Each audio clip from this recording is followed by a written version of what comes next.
Good morning. ഇന്നത്തെ mini വ്ലോഗിലേക്ക് എല്ലാവർക്കും സ്വാഗതം.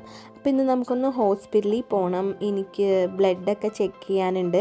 അപ്പോൾ അതിന് വേണ്ടിയിട്ട് ഞങ്ങളിങ്ങനെ പോയിക്കൊണ്ടിരിക്കുകയാണ്. അത് നമ്മൾ ആലുവയിലാണ് കേട്ടോ. ആലുവ ലക്ഷ്മി ഹോസ്പിറ്റലിലാണ് ഞാൻ കാണിക്കുന്നത്. അപ്പോൾ അവിടെ പോവാണ്.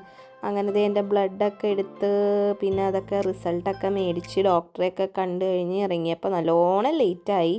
അപ്പോൾ നമ്മൾ ഫുഡ് കഴിക്കണത് ഉച്ചയ്ക്ക് 2 മണിയൊക്കെ ആയപ്പോഴാണ് കേട്ടോ.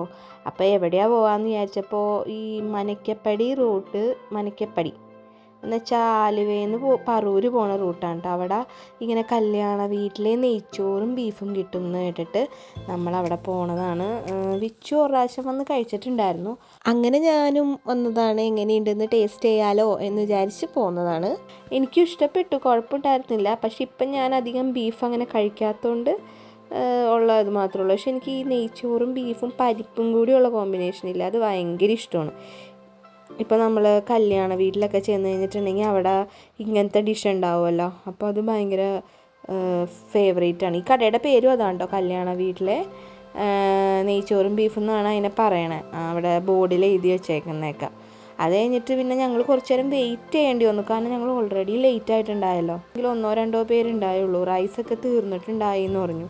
പിന്നെ ഞങ്ങൾ എന്തോ ഒരു ഭാഗ്യത്തിന് ഒരു 5 മിനിറ്റ് വെയിറ്റ് ചെയ്തപ്പോൾ തന്നെ വേഗം റൈസ് കിട്ടി.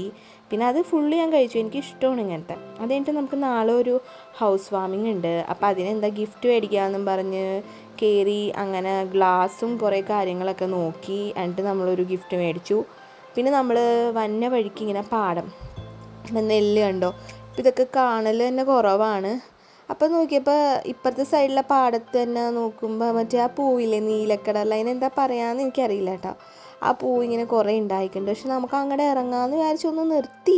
പക്ഷെ അങ്ങോട്ട് ഇറങ്ങാൻ പറ്റണ്ടായിരുന്നില്ല. മൊത്തം കാട് പോലെ പിടിച്ച് കിടക്കണമായിരുന്നു. അപ്പോൾ ഞങ്ങൾ വന്ന വഴിക്ക് വേറൊരു സ്ഥലത്ത് ഇതുപോലെ ഇഷ്ടംപോലെ പൂവ് ഉണ്ടായിട്ടുണ്ട്, നമുക്ക് അവിടെ ഇറങ്ങാമെന്നും പറഞ്ഞുകൊണ്ട് ഞങ്ങളവിടെ വണ്ടി നിർത്തിയില്ല, അവിടെ നിന്ന് ഇങ്ങോട്ട് പോന്നു.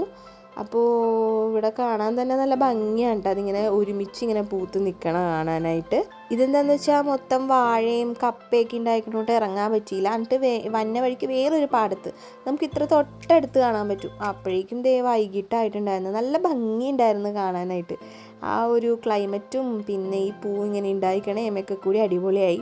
അങ്ങനെ വീട്ടിലെത്തിയപ്പോഴേക്കും നല്ല കാറ്റ്. ഇപ്പുറത്തെ സൈഡിൽ നല്ല മഴക്കാറും കാറ്റുമാണെങ്കിൽ അപ്പുറത്ത് നല്ല വെയിലുമായിരുന്നു. നല്ല ഭംഗിയുള്ള ക്ലൈമറ്റായിരുന്നു.